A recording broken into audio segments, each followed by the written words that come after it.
دنیا میں بیٹیوں کی پیدائش کو اکثر ایک الگ نظر سے دیکھا جاتا تھا، لیکن ایک ایسی سلطنت بھی تھی جہاں شہزادوں کی پیدائش آفت لاتی تھی، اور صرف ایک شہزادی کا آنا ہی اس سلطنت کو راحت دے سکتا تھا۔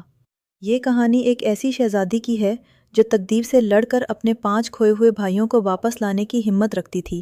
ایک دور کی بات ہے، کسی ملک میں ایک بادشاہ حکومت کرتا تھا جس کا نام بادشاہ یونس تھا، اور اس کی ملکہ کا نام ایمان تھا۔ بادشاہ بہت خوش تھا کیونکہ آج اس کی شادی تھی۔ پورے ملک میں جشن کا سماں تھا، محل کو نہایت خوبصورتی سے سجا گیا تھا اور ہر طرف روشنیاں تھیں اور خوشیوں کی بہار تھی۔ جب ملکہ محل میں آئی تو ایک شاندار دعوت کا اہتمام کیا گیا۔ اس دعوت میں دور دور سے مہمان آئے اور خاص طور پر پریوں کی ملکہ کو بھی بلایا گیا تاکہ وہ آنے والی زندگی کی قسمت کے بارے میں بتا سکے۔ پریوں کی ملکہ نے بادشاہ یونس اور ملکہ ایمان کو دیکھ کر کہا کہ ملکہ نہایت خوبصورت ہیں اور سلطنت کے لیے خوش قسمتی ہے۔ آپ دونوں کے کئی بہادر شہزادے ہوں گے، مگر ایک بات ہے، جب بھی آپ کا کوئی شہزادہ پیدا ہوگا آپ کے ملک میں تباہی آئے گی، قحط پڑے گا، خزانے کم ہو جائیں گے، اور یہ تب تک ہوتا رہے گا جب تک ایک شہزادی پیدا نہ ہو جائے۔ بادشاہ نے غصے میں کہا کہ جاؤ یہاں سے، میری شادی کے دن تم کیا کہہ رہی ہو؟ پریوں کی ملکہ نے آنکھ سے کہا کہ بادشاہ، یہی تقدیر کا فیصلہ ہے اور تقدیر کے فیصلے بدلے نہیں جاتے۔ میں جا رہی ہوں، مگر یاد رکھنا وہی ہوگا جو قسمت میں لکھا ہے۔ وقت بہت تیزی سے گزارتا گیا اور 1 سال بعد ایک شہزادہ پیدا ہوا جو نہایت خوبصورت تھا۔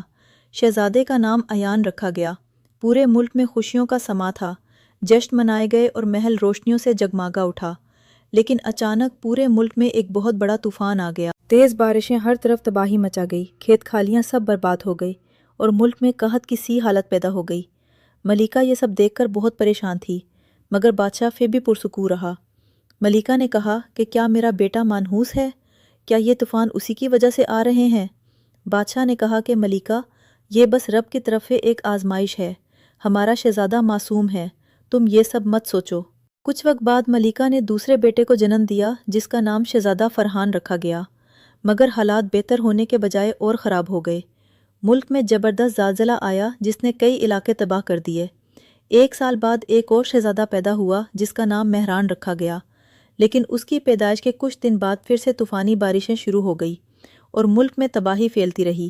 اب عوام میں خوف اور غصہ بڑھنے لگا۔ لوگ کہنے لگے کہ بادشاہ کے بیٹے منحوس ہیں۔ بادشاہ اور ملکہ بہت پریشان ہو گئے اور مسلسل دعائیں کرنے لگے کہ ان کے بچوں کا مستقبل کیا ہے۔ یہ عوام انہیں اپنا بادشاہ کبھی تسلیم نہیں کرے گی جو انہیں منحوس کہہ رہی ہے۔ کچھ عرصے بعد ملکہ نے جڑواں شہزادوں کو جنم دیا۔ ان کی پیدائش کے فوراً بعد ہی ملک میں آگ لگ گئی اور بہت نقصان ہوا۔ اب بادشاہ بھی ذہنی طور پر ٹوٹ چکا تھا۔ کہنے لگا کہ ملکہ، لوگ کہتے ہیں عورت کی قسمت سے رزق اور مرد کی قسمت سے اولاد ملتی ہے، یہ سب میری وجہ سے ہے۔ پتہ نہیں میرا کون سا گناہ ہے کہ میری اولاد کے پیدا ہوتے ہی اتنی آفت آتی ہے۔ ملکہ نے کہا کہ یہ ہمارے صبر کا امتحان ہے بادشاہ، اس میں ہماری اولاد کا کوئی قصور نہیں۔ وقت گزارتا گیا لیکن عوام کا غصہ بڑھتا رہا۔ آخر کار لوگوں نے بغاوت کی دھمکی دے دی اور کہا کہ اگر بادشاہ کے یہاں بیٹی پیدا نہ ہوئی تو ہم بادشاہ اور اس کے بیٹوں کو ختم کر دیں گے۔ 3 سال گزر گئے، پھر آخر کار محل میں ایک نہایت خوبصورت شہزادی پیدا ہوئی۔ اس کی پیدائش کے ساتھ ہی پورے ملک میں خوشخبریاں پھیل گئی، حالات بہتر ہونے لگے اور خوشحالی واپس آ گئی۔ مگر اچانک وہیں پریوں کی مالکہ دوبارہ ظاہر ہوئی اور کہنے لگی کہ بادشاہ، اب تم تقدیر پر یقین رکھتے ہو، میری بات غور سے سنو، شہزادوں کو محل سے دور بھیج دو، ورنہ ملک کے باغی جو انہیں منحوس سمجھتے ہیں ان کے لیے بہت بڑا خطرہ بن سکتے ہیں۔ یہ سن کر بادشاہ اور مالکہ دونوں شخط میں آ گئے، مگر ملک کی حفاظت اور عوام کے خوف کے باعث انہوں نے ایک دردناک فیصلہ کیا۔ ایک بہت بڑے خوبصورت جہاز میں 5 شہزادوں کو بٹھا کر سمندر کے حوالے کر دیا گیا۔ مالکہ اپنے بیٹوں کو جاتے دیکھ کر زار و قطار رو رہی تھی اور بادشاہ کی آنکھیں آنسو سے بھر گئی تھیں۔ جہاز آہستہ آہستہ سمندر میں دور ہوتا جا رہا تھا اور پھر وہ سب دھند میں گم ہو گئے۔ وقت گزارتا گیا اور دیکھتے ہی دیکھتے 16 سال بیت گئے۔ بادشاہ یونس اور مالکہ ایمان کی بیٹی شہزادی عائشہ اب جوان ہو چکی تھی۔ وہ بے حد خوبصورت، نرم دل اور نہایت نیک سیرت تھی۔ پورے محل میں اس کی مسکراہٹ روشنی بکھیر دیتی تھی، مگر اس کے دل میں ایک خاموش اداسی ہمیشہ بسی رہتی تھی کیونکہ اس کا کوئی بھائی نہیں تھا۔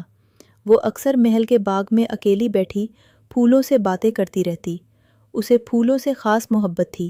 ایک دن اس نے دیکھا کہ ایک بوڑھی عورت باغ کے باہر سے گزر رہی ہے اور اس کے ہاتھ میں نہایت خوبصورت سفید گلاب تھے۔ ان پھولوں کی چمک اور خوبصورتی نے شہزادی کو اپنی طرف کھینچ لیا۔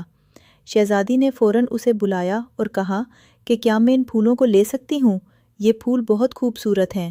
بوڑھی عورت نے کہا کہ شہزادی، یہ پھول جادوئی ہیں، اگر کوئی انہیں اگا لے اور انہیں کوئی آدمی ہاتھ لگا لے تو وہ مور بن جائے گا۔ شہزادی نے کہا کہ پھر بھی یہ پھول مجھے دے دو، میں انہیں اگاؤں گی، یہاں کوئی آدمی نہیں آتا اور میرا کون سا کوئی بھائی ہے جو انہیں ہاتھ لگائے گا۔ شہزادی نے وہ سفید گلاب لے لیے اور اپنے باغ میں لگا دیے۔ کچھ ہی دنوں میں وہ پھول پورے باغ میں کھل اٹھے۔ باغ پہلے سے بھی زیادہ حسین لگنے لگا۔ ایک دن شہزادی محل میں داخل ہوئی تو اس نے دیکھا کہ بادشاہ اور ملکہ خاموشی سے رو رہے ہیں۔ وہ ایک دوسرے سے کہہ رہے تھے کہ کہاں ہوں گے میرے بیٹے؟ کیا وہ زندہ بھی ہوں گے یا نہیں؟ ہم نے سلطنت کی بھلائی اور ان کی حفاظت کے لیے انہیں خود سے دور کر دیا تھا۔ یہ سن کر شہزادی عائشہ کے قدم رک گئے۔ اس کا دل زور زور سے دھڑکنے لگا۔ اسے پہلی بار معلوم ہوا کہ اس کے 5 بھائی بھی ہیں جو کہیں دنیا میں کھو گئے ہیں۔ اس رات شہزادی سو نہ سکی۔ آخر کار اس نے ایک مضبوط فیصلہ کیا۔ میں نے اپنے بھائیوں کو ڈھونڈ کر واپس لانا ہے، چاہے اس کے لیے مجھے پوری دنیا کیوں نہ چھانی پڑے۔ اگلی صبح سورج کی پہلی کرن کے ساتھ شہزادی نے سادہ اور بہت خوبصورت لباس پہنا۔ ایک خوبصورت سفید پھول باغ سے توڑا اور خاموشی سے محل سے نکل پڑی۔ اسے نہیں معلوم تھا کہ اس کا یہ سفر اسے کے خطرناک راستوں، جادوئی رازوں اور آزمائشوں کی طرف لے جائے گا، مگر ایک بات یقینی تھی کہ یہ سفر اس کی تقدیر بدلنے والا تھا۔ شہزادی عائشہ آخر کار ایک ایسی جگہ پہنچی جہاں جنگل میں ایک سادہ سی جھونپڑی تھی جو بظاہر ویران لگ رہی تھی، مگر اس کے دل کو عجیب سا سکون دے رہی تھی، جیسے یہ جگہ اس سے جڑی ہوئی ہو۔ یہی اس کے بھائیوں کا گھر تھا، مگر قسمت کا کھیل دیکھو کہ وہ جانتے نہیں تھے کہ وہ کسی سلطنت کے شہزادے ہیں، اور نہ ہی انہیں یہ معلوم تھا کہ ان کی ایک بہن بھی ہے۔ شہزادی آہستہ سے جھونپڑی کے اندر داخل ہوئی۔ اس نے اپنے ساتھ لایا ہوا وہ روشن سفید پھول کمرے کے ایک کونے میں رکھ دیا، جس کی ہلکی سی روشنی پورے کمرے میں پھیل گئی۔ پھر اس نے خاموشی سے جھونپڑی کی صفائی کی، بکھری ہوئی چیزیں سمیٹی اور چولہے پر کھانا تیار کیا۔ وہ خود بھی نہیں جانتی تھی کہ وہ کس کے لیے یہ سب کر رہی ہے، مگر اس کا دل کہہ رہا تھا کہ یہی صحیح جگہ ہے۔ رات گہری ہونے لگی۔ چاندنی جھونپڑی کے دروازے سے اندر آ رہی تھی۔ جیسے ہی شہزادی کھانا کھانے بیٹھی، اچانک دروازے پر زور سے دستک ہوئی۔ دروازہ آہستہ سا کھلا اور 5 خوبصورت نوجوان اندر داخل ہوئے۔ ان کے چہروں پر تھکن تھی، مگر آنکھوں میں عجیب سی چمک بھی تھی۔ شہزادی عائشہ فوراً کھڑی ہو گئی۔ اس کی نظریں ان سب پر جام گئی۔ دل زور زور سے دھڑکنے لگا۔ انہوں نے پوچھا کہ کون ہو تم اور ہماری جھونپڑی میں کیا کر رہی ہو؟ شہزادی نے کہا کہ بھائی، میں اپنے بھائیوں کی تلاش میں یہاں آئی ہوں۔ انہوں نے کہا کہ کون سے بھائی؟ یہاں کون تمہارا بھائی ہے؟ شہزادی نے بتایا کہ سالوں پہلے میرے بھائیوں کو سمندر میں ایک جہاز میں بٹھا کر بہت دور بھیج دیا گیا تھا اور میں انہی کی تلاش کر رہی ہوں۔ انہوں نے کہا کہ ساحل تو یہاں سے بہت دور ہے، مگر تم چاہو تو یہاں رہ سکتی ہو، ہم تمہیں اپنی بہنوں کی طرح رکھیں گے۔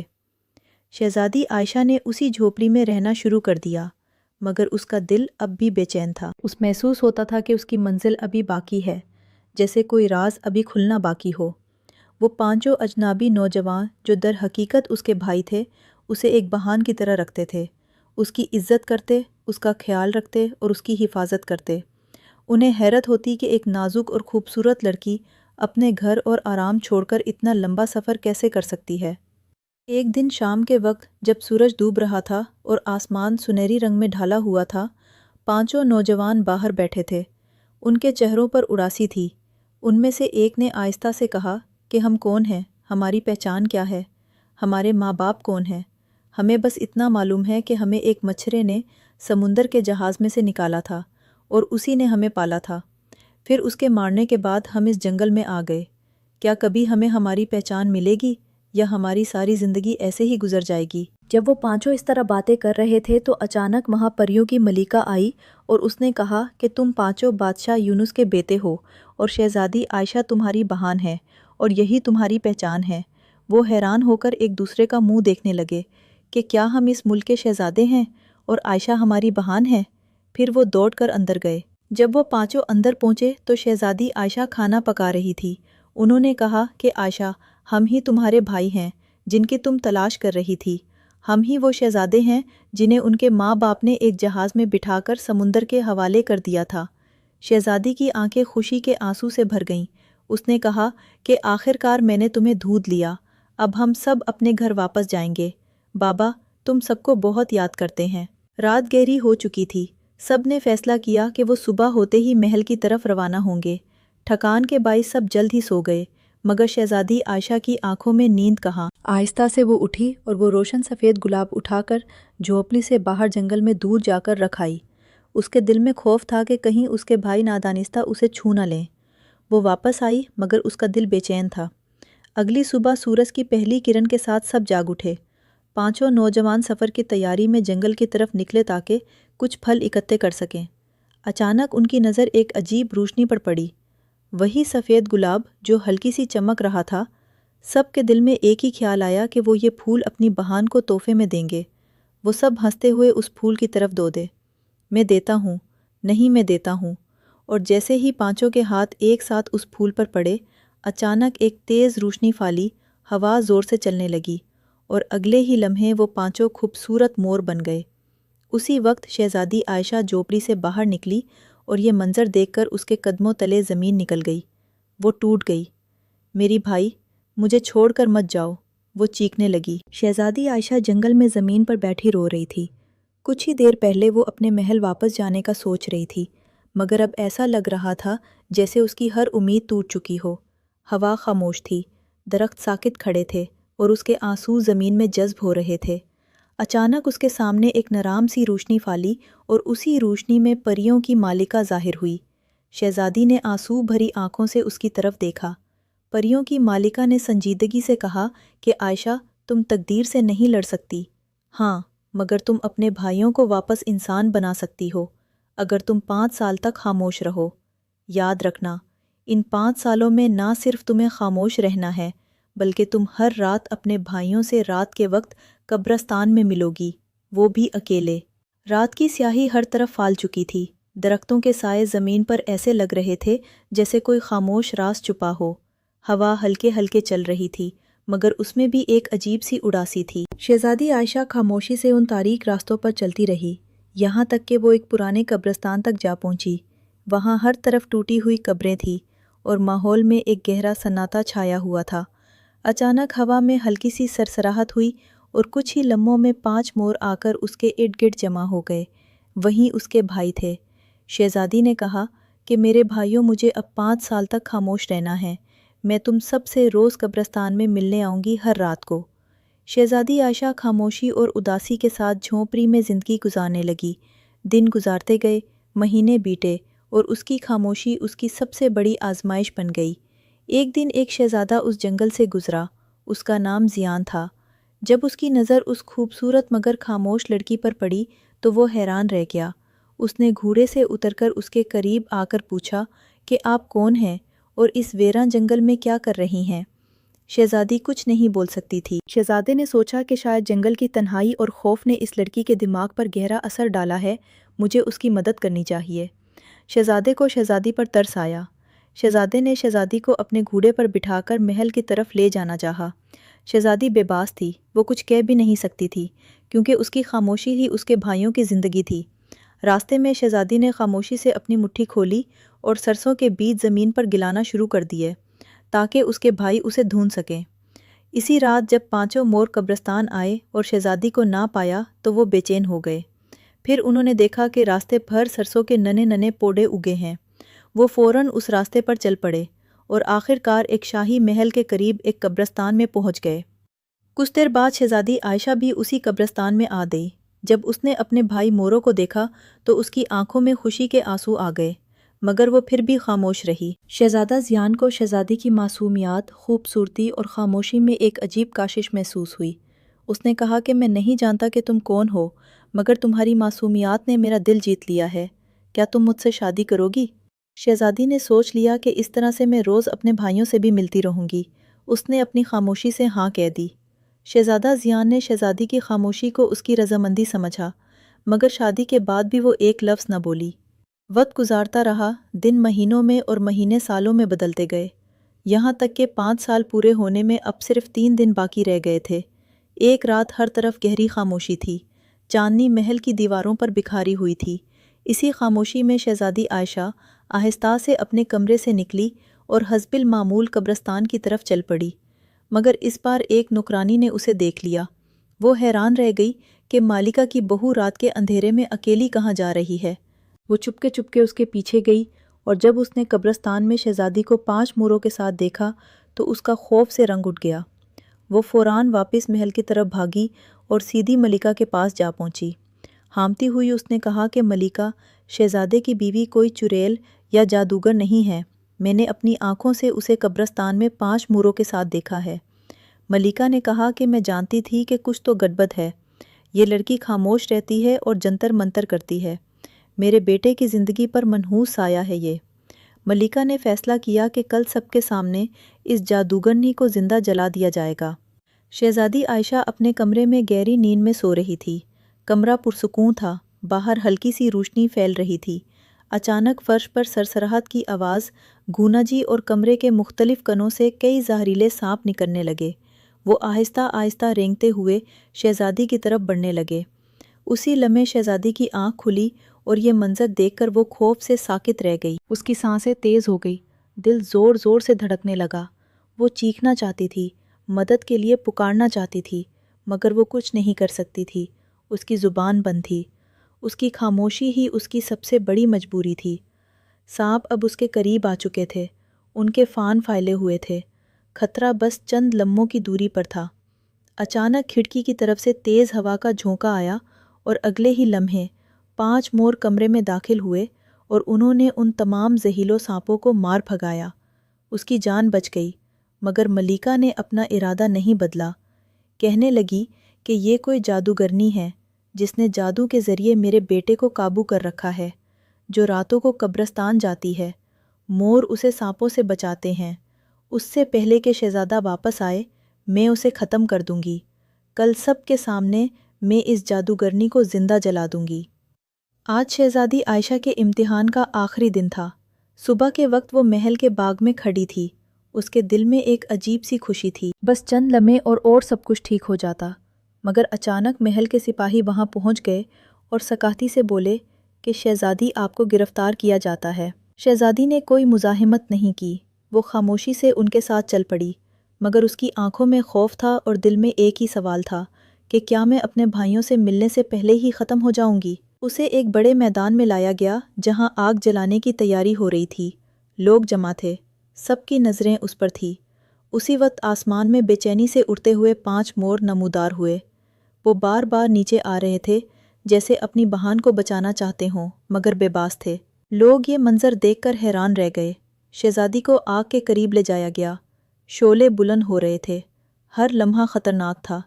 شہزادی کی آنکھوں میں نہ خوف تھا نہ پچھتاوا، صرف ایک سکون تھا کہ اس نے جو کیا وہ صحیح کیا تھا۔ اور پھر اچانک ایک زبردست روشنی پھیلی، ہوا تیز چلنے لگی۔ 5 سال مکمل ہو چکے تھے۔ وہ 5 مور ایک لمحے میں بدل کر 5 خوبصورت نوجوان شہزادے بن گئے۔ سب نے دیکھا اور سب کے منہ کھلے کے منہ رہ گئے۔ شہزادوں نے آواز بلند کی کہ یہ ہماری بہن ہے جس نے 5 سال خاموش رہ کر ہمیں بچایا اور ہماری حقیقت کو چھپایا۔ پھر وہ شہزادہ زیان کے پاس گئے اور بولے کہ یہ ہماری بہن ہے، کوئی چڑیل یا جادوگرنی نہیں، یہ ہماری وجہ سے ہی 5 سالوں سے خاموش تھی۔ شہزادہ زیان کی آنکھوں میں آنسو آ گئے۔ اس نے کہا کہ عائشہ، میں نے تم پر کبھی شک نہیں کیا۔ شہزادی نے کہا کہ میں جانتی ہوں شہزادے، تم سچے دل کے انسان ہو۔ ملکہ نے شہزادی سے معافی مانگی اور شہزادی نے اسے دل سے معاف کر دیا۔ 5 شہزادے اپنے محل پہنچے جہاں بادشاہ یونس اور ملکہ ایمان ان کا انتظار کر رہے تھے۔ ان کی آنکھوں میں خوشی کے آنسو تھے اپنے بیٹوں کو زندہ دیکھ کر، اور شہزادی عائشہ نے شہزادہ زیان کے ساتھ اپنی ایک نئی زندگی کا آغاز کیا، ایک ایسی زندگی جس میں محبت تھی، صبر کا پھل تھا اور اس ہمت کا انعام تھا جو اس نے اکیلے اٹھ کر پوری دنیا کے سامنے دی تھی۔